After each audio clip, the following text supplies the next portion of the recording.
नमस्कार. ॲग्रोनमध्ये आपल्या सगळ्यांचं पुन्हा एकदा स्वागत. आता 2 दिवसापासून चर्चा सुरू झाली आहे की आयोडी पॉझिटिव्ह असणार आहे, त्यामुळं जुलैपासून पाऊस चांगला पडू शकतो. तसंच पुढच्या आठवडाभरामध्ये देखील पावसाचे अंदाज आपल्यापर्यंत पोहोचतच असतील. पण नेमकं तथ्य काय? खरंच आयोडी पॉझिटिव्ह असणार आहे, त्यामुळे चांगला मान्सून पडणार आहे. पुढच्या 8-10 दिवसांमध्ये पावसाचं प्रमाण चांगलं असणार आहे. मान्सून नेमका कुठपर्यंत पोहोचला, या सगळ्या प्रश्नांची उत्तरं आज आपण जाणून घेणार आहोत. आणि नेहमीप्रमाणे आपण आलो आहोत पुणे येथील IMDच्या कार्यालयामध्ये आणि आपल्या सगळ्या प्रश्नांची उत्तरं देण्यासाठी, आपल्याला मान्सूनचा प्रवास समजावून सांगण्यासाठी आपल्यासोबत आहेत हवामान विभागाचे शास्त्रज्ञ doctor SD Sanap sir. Sir, आपलं स्वागत आहे ॲग्रोनमध्ये. सर, पहिला प्रश्न हाच आहे की 2 दिवसापासून आता चर्चा सुरू झाली, आमच्यापर्यंत अशी चर्चा येते की जुलैपासून आयोडी पॉझिटिव्ह असणार आहे आणि त्यामुळं मान्सूनचा पाऊस चांगला होणार आहे. तर नेमकं आयोडी पॉझिटिव्ह असणार आहे का? नेमकं हवामान विभागाचा अंदाज काय सांगतो? आणि आयोडी पॉझिटिव्ह असणार आहे असं नेमकं कोणत्या संस्था सांगतायत आणि त्यामध्ये तथ्य काय असणार आहे? राईट. आयोडी कसा असणार आहे ते जाणण्याआधी आपण एक एल निनोची काय स्थिती आहे हे जाणून घेऊयात. आता सध्या एल निनो सक्रिय झालेला आहे, म्हणजे पूर्व विषुववृत्तीय प्रशांत महासागरामध्ये मधलं जे तापमान आहे प्रशांत महासागराचं ते 0.5 डिग्री सेल्सिअसनी गेल्या 3 महिन्यांमध्ये वाढलेलं आहे आणि येणाऱ्या काही महिन्यांमध्ये सुद्धा ते वाढतच राहण्याची शक्यता आहे. याचा हे क्लिअर इंडिकेशन देतं की यावर्षी एल निनो सक्रिय आहे आणि त्याची तीव्रता अजून वाढण्याची शक्यता आहे. त्यामुळे त्याचा इम्पॅक्ट आपल्या पावसावर नक्कीच होण्याचे चान्सेस आहेत. आणि म्हणूनच भारतीय हवामान विभागाने दुसऱ्या टप्प्यातील दीर्घकालीन अंदाजामध्ये क्लिअरली सांगितलं आहे की यावर्षीचा जो पाऊस आहे तो सरासरीपेक्षा कमी पडणार आहे. 90% इतका पडण्याची शक्यता आहे. बरोबर. आता बऱ्याच अशी चर्चा चालू, जसं तुम्ही सांगितलं की इंडियन ओशन डायपोल म्हणजेच आयोडी हा पॉझिटिव्ह स्थितीमध्ये जाण्याची शक्यता ऑगस्ट-सप्टेंबर नंतर आहे. तर कसं आहे की जसं आयोडी प्रेडिक्ट करतो आपण किंवा कोणत्याही क्लायमेट कंडिशन्स प्रेडिक्ट करतो ज्यामध्ये एल निनो आहे, तर एल निनोची प्रेडिक्ट करण्याची मॉडेल्सची जी स्किल आहे किंवा ॲक्युरसी आहे ती चांगली आहे. आणि आता ऑलरेडी त्यांनी प्रूव्ह पण केलेलं आहे की आतापर्यंत इंडिकेट करत होतं आणि ते आता होताना दिसतंय. पण इंडियन ओशन डायपोलचं जर मॉडेल्सचं स्किल बघितले किंवा ॲक्युरसी बघितली त्याचं प्रेडिक्ट करण्याची, तर ती खूप कमी आहे किंवा व्हेरिएशन्स त्यामध्ये खूप जास्त आहेत. म्हणजेच याचा अर्थ असा की समजा काही मॉडेल्स 1-2 महिन्यापूर्वी न्यूट्रल कंडिशन दाखवत होते, तर ते आता पॉझिटिव्ह पण दाखवू शकतात. आणि तेच जर काही न्यूट्रल दाखवत होते तर ते तसंच राहू शकतात किंवा मग निगेटिव्ह आयोडीमध्ये पण जाऊ शकतात. म्हणजे त्याच्यामध्ये व्हेरिएशन्स खूप आहेत, ॲक्युरेसी कमी आहेत आणि अंदाज खूप त्याच्यामध्ये अनसर्टेनिटी खूप आहे किंवा अनिश्चितता खूप आहे. म्हणजे सर, थोडक्यात जसं एल निनोचं आहे की यंदा एल निनो येणार, म्हणजे ते अंदाज आपल्याला स्पष्टपणे सांगता येतात, तसं आयोडीचं नाही आहे. त्यामध्ये व्हेरिएशन्स असतात आणि खूप अंदाज बदलत असतात किंवा अंदाजामध्ये त्रुटी आहेत, अनिश्चितता आहे. त्यामुळे आयोडी जुलै-ऑगस्ट-सप्टेंबरमध्ये येईलच हे या मोमेंटला सांगणं डिफिकल्ट आहे. जरी काही जागतिक हवामान विभागाच्या ज्या काही संस्था आहेत त्यांनी जरी सांगितलं असलं की पॉझिटिव्ह आयोडी होण्याचे चान्सेस आहेत, तरी त्यांनी हे सुद्धा त्यामध्ये नमूद केलेलं आहे की त्यामध्ये अनिश्चितता आहे. त्यामुळं आता आपण क्लिअरली सांगू शकत नाही की इंडियन ओशन डायपोल येणाऱ्या काही दिवसांमध्ये किंवा महिन्यांमध्ये सक्रिय होईल म्हणून. किंवा त्याचंच एक्झाम्पल म्हणजे ब्युरो ऑफ मेट्रोलॉजी ऑस्ट्रेलियाचं IMD सारखंच ऑफिस आहे, ते सुद्धा चांगल्या प्रकारे आयोडीचा अंदाज देतात. त्यांनी क्लिअरली सांगितलं आहे की न्यूट्रल कंडिशन आता परसिस्ट आहेत किंवा न्यूट्रल कंडिशन्स आहेत आता, आणि इंडियन ओशन डायपोल होण्याचे चान्सेस काही मॉडेल्स दाखवतात, परंतु त्यामध्ये अनिश्चितता आहे. त्यामुळं आपण त्याला मॉनिटर करणं किंवा त्याला कंटिन्युअसली त्याचं पाठपुरावा करणं महत्त्वाचं आहे. म्हणजे थोडक्यात एकतर हे जे मॉड्यूल आहे आयोडीचं, त्यामध्ये अनिश्चितता जास्त असते आणि सगळ्यात महत्त्वाचं म्हणजे की ज्यांच्या महासागरामध्ये म्हणजे भारत असेल किंवा ऑस्ट्रेलिया असेल, ही आयोडी घडणारे जे काही घटना आहे तर ती ह्या दोन्ही देशांच्या थोडीशी जवळ आहे. या दोन्ही देशांचे मॉड्यूल सांगतात की तटस्थ राहणार आणि अनिश्चितता जास्त आहे. जपान आणि अमेरिका की थोडेसे दूर आहे पण ते सांगतात की पॉझिटिव्ह राहू शकतात. पण तुम्ही सांगितलं तसं की त्यांनी सांगितलं की अनिश्चितता जास्त आहे. बरोबर. म्हणजे कसं आहे की जरी ते देश दूर असले तरी मॉडेल्स जे आहेत, मतलब क्लायमेट मॉडेल्स जे असतात ते त्यांचे प्रेडिक्शन्स कसं असतं की तुम्ही जो आयोडी म्हणजेच काय की पूर्व विषुववृत्तीय हिंदी महासागरामध्ये जर तापमान वाढलं तर त्याला निगेटिव्ह आयओडी असं म्हणतात आणि पश्चिम विषुववृत्तीय हिंदी महासागरामध्ये जर तापमान 0.5 डिग्री सेल्सिअस सरासरीपेक्षा जर जास्त झालं तर आपण अशा परिस्थितीला पॉझिटिव्ह आयओडी असं म्हणतो. आणि पॉझिटिव्ह आयओडी हा भारतीय मान्सूनसाठी अनुकूल आहे किंवा चांगला पाऊस आपल्याकडे पडतो ज्यावेळी पॉझिटिव्ह आयओडी असतो. तर ही जी कंडिशन्स आहे तर हे कंडिशन्स किंवा त्यामागचं जे सायन्स आहे ते तुम्ही मॉडेल करतात आणि ते मॉडेल किती चांगल्या प्रकारे तुम्हाला अंदाज देतं मग त्यावरून त्याची ॲक्युरसी किंवा स्किल आपल्याला समजतं.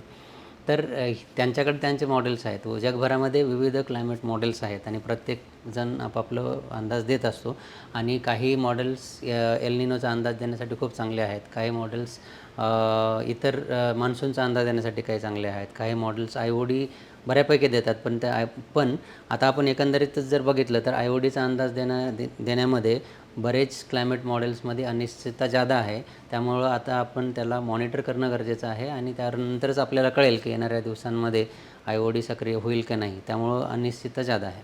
अच्छा, म्हणजे आता भारतीय हवामान विभाग जरी सांगत असलं की सध्या तटस्थ राहील तर पुढच्या टप्प्यामध्ये ते काही घडू शकतं. बरोबर. किंवा जे सध्या सांगतायत की ते आपल्याला ऑगस्टमध्ये किंवा सप्टेंबरमध्ये पॉझिटिव्ह धन दिसू शकतो ते कदाचित म्हणू शकतात की त्यावेळेस तो तटस्थ राहील किंवा मग ते निगेटिव्हमध्ये सुद्धा जाऊ शकतो. पण एक गोष्ट मात्र नक्की आहे की एल निनो सक्रिय झालेला आहे आणि त्याचा इम्पॅक्ट आपल्यावर राहणार हे मात्र खरं आहे.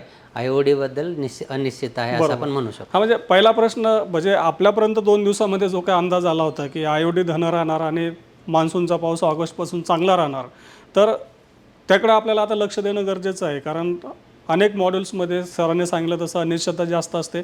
आयओडी एल निनोप्रमाणे असंच होईल असं सांगता येत नाही. आता सर तुम्ही एल निनोचा उल्लेख केला, म्हणजे पहिल्या प्रश्नाचं उत्तर आम्हाला मिळालं की मागच्या अंदाजात किंवा तुम्ही जे सांगितलं त्याकडं दर दिवशी लक्ष देणं गरजेचं आहे. आता आपण एल निनोकडे जाऊयात की हवामान विभागानं 2 दिवसाआधी सांगितलं की आता एल निनो तयार झालेला आहे. तर नेमकं काय परिस्थिती आहे, म्हणजे एल निनो तयार झाला म्हणजे नेमकं काय झालं? आता सक्रिय झाला म्हणतात की मग त्याचा पुढे इम्पॅक्ट कसा होणार? जसं तुम्ही सांगितलं की 3 महिने तापमान होतं, मग त्यावेळेसच एल निनो होता की आता तो सक्रिय झाला आणि पुढची स्थितीची काय असणार आहे, सध्याचं काय सांगता येईल? राईट. एल निनो सक्रिय होणं म्हणजे काय की 3 महिन्याचं जर मूव्हिंग ॲव्हरेज घेतलं किंवा 3 महिन्याचं जर आपण पॅसिफिकचं इथं जर ह्याच्यावरून आपण बघू शकतो. इथं जर बघितलं तर हा पॅसिफिक समुद्र आहे किंवा प्रशांत महासागर आहे आणि पूर्व विषुववृत्तीय प्रशांत महासागर या ठिकाणी आहे. आणि इथं जर आपण हे जे पिवळे, रेड किंवा ऑरेंज कलर बघतोय इथं समुद्राचं तापमान हे सरासरीपेक्षा जास्त आपल्याला दिसतंय आणि 1 किंवा 2 डिग्री सेल्सिअसपर्यंत ते जास्त आहे. तर ह्या ठिकाणी ह्या ठिकाणचं जर ॲव्हरेज तापमान जर घेतलं आणि ते जर एप्रिल, मे आणि जून ह्या 3 महिन्यांचा जर ॲव्हरेज घेतला आणि तो 0.5 डिग्री सेल्सिअसनी जर जास्त असेल तर आपण एल निनो त्या ठिकाणी आलेला आहे किंवा एल निनो सक्रिय झाला आहे असं आपण म्हणतो. तर मग तुम्ही म्हणाल की अजून जून तर कंप्लीट व्हायचं आहे. तर कसं असतं की मे आणि जूनचं तापमान घेतलं जातं आणि जूनचं जे मॉडेल फोरकास्ट देतात त्यामध्ये किती तापमान वाढेल हे सांगितलं जातं आणि त्या तिन्हींचे जर आपण ॲव्हरेज घेतला किंवा मुव्हिंग ॲव्हरेज घेतला तर त्यामध्ये समजा 0.5नी जर जास्त असेल तापमान या 3 महिन्यांचं जर ॲव्हरेजचं तर आपण अशा परिस्थितीला एल निनो प्रशांत महासागरामध्ये सक्रिय झालेला आहे असं आपण म्हणतो. आणि ही कंडिशन्स आपल्याला इथं दिसून येते. आणि त्याचबरोबर समुद्राच्या सरफेसपासून त्याच्या इन डेप्थ म्हणजे समुद्रापासून खालच्या थरामध्ये सुद्धा तापमान वाढ होताना आपल्याला दिसते. आणि त्याचबरोबर येणाऱ्या काही दिवसांमध्ये जर बघितलं तर हे आहे जून, जुलै, August, September, then August, September, October. आणि हे जे रेड बार आपण बघतोय हे दाखवतात की एल निनोची तीव्रता वाढण्याचे चान्सेस किती आहेत किंवा एल निनो आता ज्या एल निनो सक्रिय झालेला आहे तर हीच कंडिशन पुढे राहण्याचे किती चान्स आहे. तर ह्या तिन्ही सीझनमध्ये म्हणजे जून, जुलै, August, August, September, August, September, October किंवा पुढेही असं दाखवत आहे की 100% एल निनो कंडिशन्स अशाच राहण्याची शक्यता आहे.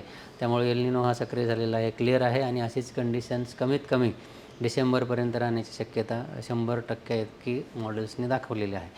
आणि जर आपण तेच जर इंडियन ओशन डायपोलचं जर बघितलं तर इंडियन ओशन डायपोल म्हणजे हिंदी महासागर आपला इथे आहे. तर इथं आपल्याला असं काही दिसत नाही क्लिअर कट विषुववृत्तीय भागामध्ये तापमान वाढलेलं दिसत नाही.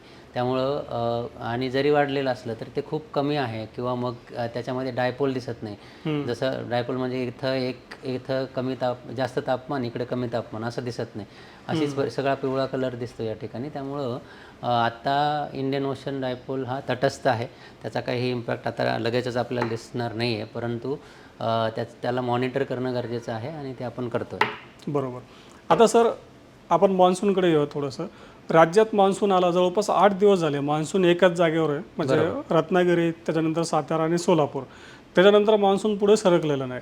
तर नेमकं 8 दिवस असं काय झालं की मान्सून एकाच जागेवर आहे, अजून म्हणजे पुणे जिल्ह्यात पोहोचला नाही किंवा मराठवाड्यात गेला नाही, विदर्भात गेला नाही? बरोबर. मान्सून पुढे सरकणं किंवा मग आपल्याला दाखवता येईल इकडे Yes, इमेज yes, मान्सून नक्कीच. पुढे? नक्कीच. आता जर आपण इथं बघितलं, जसं तुम्ही म्हणालात की तो 8 तारखेला रत्नागिरी आणि दक्षिण मध्य महाराष्ट्रातील काही जिल्हे त्यामध्ये आला होता आणि तो पुढे सरकलेला आहे. तर महाराष्ट्रात तो पुढे सरकला नसला तरी इकडचे जे काही स्टेट्स आहेत त्यामध्ये पूर्ण नॉर्थ ईस्ट आहे किंवा वेस्ट बेंगॉल आहे किंवा मग बिहारचा काही पार्ट आहे आणि आजसुद्धा ओडिसातला काही पार्टमध्ये त्याने एंट्री केलेली आहे. तर हे कशामुळं होतं आहे, तर मेनली काय असतं की मान्सूनचा पाऊस पुढे सरकणं म्हणजे काय, तर जे आपले मान्सूनचे वारे आहे ते खूप तीव्रतेने वरच्या भागापर्यंत पोचणे आणि त्याची तीव्रता किंवा जास्त असेल, ज्यावेळी जास्त असते त्यावेळी तो जास्त बाष्प घेऊन आपल्या रिजनवर येतो आणि त्यामुळे आपल्याकडे जास्त पाऊस पडतो. तर मागील काही दिवसांपासून 8 तारखेपासून आपण असं म्हणू शकतो की मान्सूनच्या वाऱ्यांची जी स्ट्रेंथ आहे किंवा तीव्रता आहे ती कमी झालेली आहे, पहिली गोष्ट.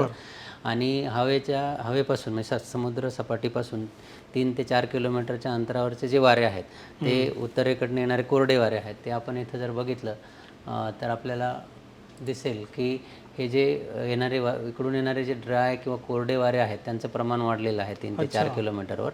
आणि त्यामुळं हे आपले मान्सूनचे जे वारे आहेत ते खालच्या दिशेने जाताना आपल्याला दिसत आहेत आणि ह्या बाजूने जरी थोडेसे जात असले तरी त्याची तीव्रता इतकी नाही आहेत की ते खूप जास्त प्रमाणात बाष्प आपल्या रिजनवर घेऊन येतील.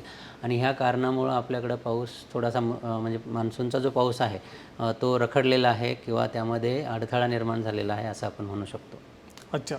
मग आता सर आमच्या शेतकऱ्यांमध्ये आणखीन एक चर्चा आहे की 20 तारखेनंतर पाऊस पडणार आहे किंवा 17 तारखेनंतर पावसाला सुरुवात होईल, मान्सून पुन्हा आणखीन पुढं सरकेल. तर ही जी काही चर्चा आमच्यापर्यंत येते त्यामध्ये किती तथ्य आहे? राईट. आता कसं आहे की कंडिशन्स बदलत असतात. ज्यावेळी आपण उन्हाळ्यातून पावसाळ्याकडे जातो अशा परिस्थितीमध्ये वातावरणामध्ये खूप ड्रास्टिक चेंजेस होत असतात. आणि आपले जे मॉडेल्स आहेत त्यामध्ये सुद्धा खूप व्हेरिएशन्स बघायला मिळतं किंवा अंदाजामध्ये खूप व्हेरिएशन आहे. आज 1-2 दिवसासाठीचा जो अंदाज आहे त्यामध्ये उद्या परत चेंजेस होऊ शकतात किंवा 2 दिवसांनी खूप जास्त प्रमाणात चेंजेस होऊ शकतात आणि अशीच परिस्थिती आपल्याला दिसून येते. आणि आता जर आपण बघितलं की तुम्ही जसं म्हणालात 20-22 नंतर किंवा 18-19 नंतर पूर्ण चेंजेस होण्याचे चान्सेस आहेत. तर आजचं जर मॉडेल रन जर बघितलं आपण तर तो असं दाखवतो आहे की आजच्यासाठी नेमकं काय हे मॉडेल आहे आपलं ग्लोबल फोरकास्टिंग मॉडेल आहे किंवा मग तुम्ही वाचलं असेल की भारत फोरकास्ट मॉडेल म्हणून आपलं रिसेंटली रिलीज झालेलं मॉडेल आहे. त्याचा हा अंदाज आहे आणि त्यामध्ये आपण जर बघितलं तर येणाऱ्या 24 तासांसाठी महाराष्ट्रातील बऱ्याच ठिकाणी कोरडं वातावरण राहण्याची शक्यता आहे. काही तुरळक ठिकाणी आपण बघू शकतो की वादळी पाऊस किंवा पूर्वमोसमी पाऊस पडण्याची शक्यता आहे. त्यानंतर उद्याचं जर बघाल तर त्यामध्ये सुद्धा सिमिलर कंडिशन्स दिसते आपल्याला. फक्त विदर्भातला काही भाग सोडला तर इतर ठिकाणी पावसाची शक्यता कमी आहे. ज्या ठिकाणी हे व्हाईट पॅचेस दिसतात त्याचा अर्थ पाऊस त्या ठिकाणी राहणार नाही किंवा असला तरी तो वादळी स्वरूपाचा किंवा पूर्वमोसमी स्वरूपाचा असण्याची शक्यता आहे. त्यानंतर आपण जर हे बघितलं 17 किंवा 18 तारखेचं त्यामध्ये सुद्धा सिमिलर कंडिशन्स आहे. त्यानंतर 19 तारखेला पण सेम कंडिशन, 20ला पण सेम दाखवते म्हणजेच. आणि हा जो अंदाज आहे येणाऱ्या 10 दिवसांसाठी दिला जातो, परंतु मॉडेल्समध्ये परत काय असतं की 4 ते 5 दिवसांचा जो अंदाज आहे त्याची ॲक्युरेसी चांगली असते किंवा तो अचूक असतो आणि 4-5 दिवसानंतर त्याच्यामध्ये एरर्स वाढत जातात. त्यामुळं कधीही 3 ते 4 किंवा 5 दिवसांचा जो अंदाज आहे त्याच्यावर आपण जास्त भरोसा ठेवू शकतो. तर आता एकंदरीत ह्यावरून असं दिसतं आहे की येणारे 4 ते 5 दिवस कमीत कमी असं कोणतीही परिस्थिती निर्माण होत नाही आहे की ज्यामुळं रखडलेला जो मान्सून आहे तो अजून पुढं सरकेल म्हणून. तर मी असंच म्हणेल की 4-5 दिवस तरी अजून काही कंडिशन्स फेवरेबल नाही आहेत मान्सून पुढं सरकण्यासाठी आणि त्यानंतर परत काही किंवा डे टू डे आपल्याकडे अपडेट्स येत राहतील आणि त्यानंतर आपण तसं अपडेट देत राहू, परंतु आता तरी अशीच परिस्थिती आहे. अच्छा, आता हे पुढं 10 दिवसाचा जो अंदाज आहे तर 20 तारखेनंतर काही दिसतं आपल्याला 10 नाही, दिवस ॲक्युरेशन नसली तरी कमीत कमी याच्यामध्ये आता आज 15 तारीख आहे आणि 15 ते 5 पुढचे 25 तारखेपर्यंत मोठा काही बदल होण्याचे चान्सेस नाही आहेत. वादळी पाऊस बऱ्याच ठिकाणी किंवा काही ठिकाणी होऊ शकतो, परंतु तो मान्सूनचा पाऊस नसणार आहे किंवा सर्व दूर नसणार आहे. त्यामुळे त्या बेसिसवर आपण काही डिसिजन घेणं डिफिकल्ट असणार आहे. जसं तुम्ही म्हणालात की 20 तारखेनंतर काय दाखवतं आहे, तर हे आहे 22 तारखेला. 22 तारखेला सुद्धा काही ठिकाणी पॅचेस, पिवळे पॅचेस आपण बघू शकतो. तर ते सगळे मोसमी पावसाचे अंदाज दाखवत आहेत. पण जसं मी म्हटलं की आपण 20 तारखेपर्यंतचाच अंदाज यावरून चांगल्या प्रकारे सांगू शकतो. तर त्यामध्ये जास्त मोठे चेंजेस दिसत नाहीत. जरी झाला पाऊस तर तो पूर्वमोसमी स्वरूपाचाच असणार आहे आणि ह्यामध्ये जर काही बदल झाले परत अंदाजामध्ये तर ते आपण आपल्या वेबसाईटवर, ॲपवर दररोज ते अपडेट करत असतो. येस, बरोबर. म्हणजे तुमचं म्हणणं आहे की जेव्हा आपण उन्हाळ्याकडून पावसाळ्याकडे जात असतो तेव्हा ह्या वातावरणामध्ये खूप बदल होतात. म्हणजे काही वेळेला असं दिसतं की आता पाऊस पडेल इथं सिस्टम तयार होते आणि दुसऱ्या दिवशी किंवा तिसऱ्या दिवशी ती सिस्टम गायब झालेली असते, तिसं दिसत नाही. राईट. मला तर वाटतं जूनच्या पहिल्या आठवड्यात असं घडलेलं आहे बऱ्याच वेळा होतं असं, कारण ज्यावेळी आपण ट्रान्झिशन करतो एका सीझनमधून दुसऱ्यामध्ये तर मॉडेलमध्ये सुद्धा तसे चेंजेस दिसून येतात आणि त्याची ॲक्युरसी इतकी नाही या ट्रान्झिशन पिरियडमध्ये. पण ज्यावेळी आपल्याकडं फुल स्विंगमध्ये मान्सून असतो म्हणजे जुलै आणि ऑगस्टमध्ये मॉडेल्स प्रेडिक्शन खूप चांगल्या प्रकारे आपल्याला देतं की कोणत्या ठिकाणी सिस्टम आता बनते आणि पुढल्या कोणत्या दिशेने जाणार आहे आणि त्या ठिकाणी पावसाचं डिस्ट्रीब्युशन कसं असणार आहे, हेवी रेनफॉल कुठे असू शकतो, या सगळ्या गोष्टी आपल्याला एकदम क्लिअरली कळतात. आणि पण एक गोष्ट मात्र नक्की आहे की येणारे 4-5 दिवसांमधला जो अंदाज आहे त्यामध्ये क्लिअरली दिसतं आहे की उत्तरेकडनं येणारे जे कोरडे वारे आहेत त्यांनी सगळा अडथळा निर्माण केलेला आहे आणि आपला जो मान्सूनचा रखडलेला जो प्रवास आहे तो पुढं जाण्यासाठी अजून आपल्याला कमीत कमी माझे एक्झॅक्ट डेट तर सांगणार नाही मी, पण आपल्याला अजून वाट बघावी लागेल हे मात्र नक्की. अगदी बरोबर. आता सर जून महिना आज निम्मा संपत आला, आज आपलं तर 15 जून आहे. तर या जून महिन्यात तरी पावसाचा काही अंदाज आहे का पुढे, की म्हणजे ॲक्युरसी जरी कमी असली तरी एखादी सिस्टम दिसते किंवा असा पुसटचा अंदाज आहे का की जून महिन्यामध्ये शेवटच्या आठवड्यात किंवा शेवटच्या 2-4 दिवसांमध्ये काही पावसाचा अंदाज आहे, मान्सून पुढे सरकेल असं काही दिसतं? जसं मी सांगितलं की आपला जो अंदाज आहे 5 ते 7 दिवसांपर्यंत किंवा शॉर्ट टू मीडियम रेंजचा जो फोरकास्ट आहे त्याच्यामध्ये ॲक्युरसी जास्त असते आणि एकंदरीत येणारे 5 दिवस तरी असं काही दिसत नाही. त्यानंतरचा जो अंदाज आहे तो आपला जसजसे अपडेट येतील तसं मी आपल्याला सांगू शकेल. पण आत्ता तरी येणारे 5 दिवसाच्या अंदाजामध्ये तरी असं क्लिअरली दिसत नाही की मान्सून पुढं सरकेल किंवा मग काही सिस्टम दिसते का अशी की सिस्टम तरी आता नाही आहे. भविष्यामध्ये की जूनच्या शेवटच्या आठवड्यात असं काही घडू शकतं किंवा काही संकेत मिळत आहेत, म्हणजे त्याच्यात ॲक्युरसी नसेल परंतु दिसतं की असं इंडिकेशन मिळतं की नाही असं होऊ शकतं म्हणून, असं काही आहे? नाही, जसं मी सांगितलं की ज्यावेळी ट्रान्झिशन असते तर मॉडेल्समध्ये खूप व्हेरिएशन्स असतात आणि आत्ता सध्या मॉडेल काही इंडिकेट करत नाही आहे की आपल्याकडं कमी दाबाचं क्षेत्र किंवा लो प्रेशर सिस्टम बनू शकतं, असं कोणतंही इंडिकेशन मॉडेलने दिलेलं नाही. त्यामुळं फक्त मॉनिटर करत राहणं आणि त्यानुसार येणारे अपडेट देणं हेच महत्त्वाचं ठरेल असं मी म्हणेन. आता शेतकरी मित्रांनो तुमच्या मनात प्रश्न आला असेल की मग आता हवामान विभागाकडे एवढी मोठी यंत्रणा आहे, मग त्यांनी 15 दिवसाचं 10 दिवसाचं ॲक्युरेट सांगितलं पाहिजे, पण सर वेळोवेळी तेच सांगतात की जेव्हा आपण उन्हाळ्याकडून पावसाळ्याकडं आपले म्हणजे आपण जी स्थिती आहे ती बदलत असते. उन्हाळ्याकडून आपण पावसाळ्यात जात असतो, जोपर्यंत मान्सून सेट होत नाही तोपर्यंत अशा ज्या काही सिस्टम असतात पावसाच्या ते जास्त कालावधीसाठी दिसत नाहीत, बरोबर ना? येस. म्हणूनच सर सांगतायत की प्रत्येक वेळेला की जसे जसे आपल्याला पुढे अपडेट दिसतील ते पाहणं गरजेचं आहे. जेव्हा मान्सून सेट होईल, मान्सूनच्या सिस्टम तयार व्हायला लागतील तेव्हा सरांनी सांगितलं तसं की पुढचे 4-5 दिवस 8 दिवस तशा काही सिस्टम असतील तर ते सांगता येतं, परंतु सध्या परिस्थिती खूप बदलते. म्हणजे आपल्यापैकी जर कोणी असा अंदाज बघत असेल तर आपल्या लक्षात येत असेल की आपल्या भागामध्ये पाऊस पडण्यासाठी काहीतरी आपल्याला सिस्टम दिसते आणि दुसऱ्या दिवशी सकाळी तसं काही दिसत नाही. हे खूप बदल आपल्याला दिसून येतात. सर हे बदल यंदा जास्त जाणवतं काय दरवर्षी असंच असतं? नाही, ट्रान्झिशनमध्ये असं होत असतं बऱ्याचदा. ह्याच वर्षी होतं असं नाही, दरवर्षी आपण अशा ज्यावेळी ह्या एका सीझनमधून दुसऱ्या सीझनमध्ये ट्रान्झिट करतो तर अशा परिस्थिती नक्कीच असतेच. किंवा मग सप्टेंबरमध्ये आपण परत ऑक्टोबरमध्ये जातो, म्हणजे मान्सून संपल्यानंतरचा जो पिरियड असतो त्यामध्ये सुद्धा मॉडेलचं बिहेवियर असंच असतं. अच्छा, आता सर आपण मान्सूनचं बघितलं की मान्सून आता तिथं थांबलेलाच आहे, परंतु मान्सून आपण बघितलं की उत्तर भारताकडून थोडंसं आत सरकताना दिसतो. आपल्या इकडं 8 तारखेपासून एकाच भागामध्ये आहे, तिकडं पश्चिम बंगाल, बिहार किंवा आपण बघितलं की आपलं ओडिसा त्या भागापर्यंत पोहोचलेला आहे. तर आपल्या इकडं मान्सून थांबलेला आणि तिकडनं मान्सून प्रगती करतो, असं नेमकं का घडतं आहे? हां, असं पॉसिबल आहे. त्याचं कारण म्हणजे आपण जर ह्या मॅपवरून बघितलं तर हे जे वारे आहेत हे केरळला असं वळसा घालून जात आहेत आणि खालच्या लेवलला जर आपण अजून बघितलं तर ते ह्या रिजनवर थोडेसे जाताना आपल्याला दिसत आहेत आणि त्यामुळं ह्या ठिकाणी त्यात हे जे ह्युमिडिटी आहे किंवा बाष्प आहे त्यात ते संकलित होऊन त्या ठिकाणी आपल्याला पाऊस पडताना दिसतो आहे. पण येणाऱ्या 4 ते 5 दिवसांमध्ये ह्या रिजनमध्ये सुद्धा पुढं सरकण्याचे चान्सेस कमी आहेत, कारण ओव्हरऑलच मान्सूनच्या जे वारे आहेत त्याची थोडीशी गती कमी झालेली आहे आणि तो थोडासा वीक झालेला आहे असं आपण म्हणू शकतो.